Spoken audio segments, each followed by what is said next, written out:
ያው እኛ ወስደናል ምርጫ ካርዱን እናንተም እንድትወስዱ እንጠይቃለን። ለራሴም ቀደም ብዬ ቆርጬ የሰፈር ሴቶችም የሰፈር ህዝብም እንዲቆርጥ እያበረታታው ነው። ካርዱን ወስጄ እየተጠባበኩ ነው።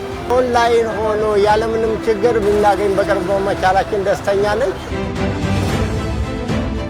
ስጠብቀው ስመኛው የነበረው ነው። በወቅቱ ደርሶልኝ ቀድሜ አውጥቻለሁኝ።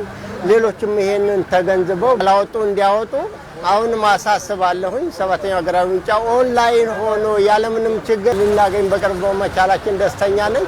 ሌሎችም በዚሁ መልኩ አውጥተው እንዲጠቀሙ አሳስባለሁኝ። ለመምረጥ ወይም ደግሞ ድምጹን ለመስጠት አሁን ላይ ነው ምዝገባ የተካሄደ ያለው። ስለዚህ ይሄን ምዝገባ እንደ ቀላል ማየት የለብንም። ምርጫን ተመዝግቤ ቀጣይ ያው እንግዲህ ግንቦት ላይ ለሚካሄደው ምርጫ እየጠበኩኝ ይገኛለሁ ማለት ነው።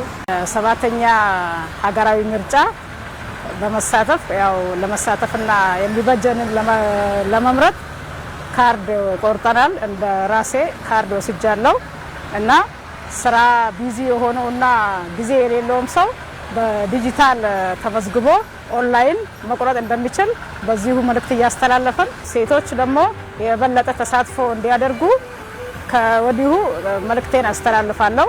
እኔ እንደኔ አሁን ሰፈር ውስጥ ለራሴም ቀደም ብዬ ቆርጬ የሰፈር ሴቶችም የሰፈር ህዝብም እንዲቆርጥ እያበረታታው ነው እና ያው ሴቶች የበለጠ ተሳትፏችንን ማሳየት መሳተፍ አለብን።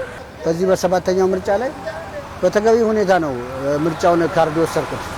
እኛ ይበጀናል ለራሳችን ልማታችንን የሚያፋጥንና የሚያሰራንን ለመምረጥ ተዘጋጅቼ ካርዱን ወስጄ እየተጠባበኩ ነው። ሰባተኛው ሀገራዊ ምርጫ የሚፈልገውን ይጠቅመኛል የሚለውን አካል ለመምረጥ ምርጫውን ተመዝግቤያለሁ። ሴቶች በዚህ ምርጫ መሳተፋቸው ለወደፊት ዲሞክራሲያዊ ነፃነታቸውን የሚያሳድጉበት ተሳትፏቸውን የሚያጎሉበት ስለሆነ ከምንኛውም ጊዜ በላይ ሴት ይህን ምርጫ መመዝገብ አለባት ብዬ እላለሁ።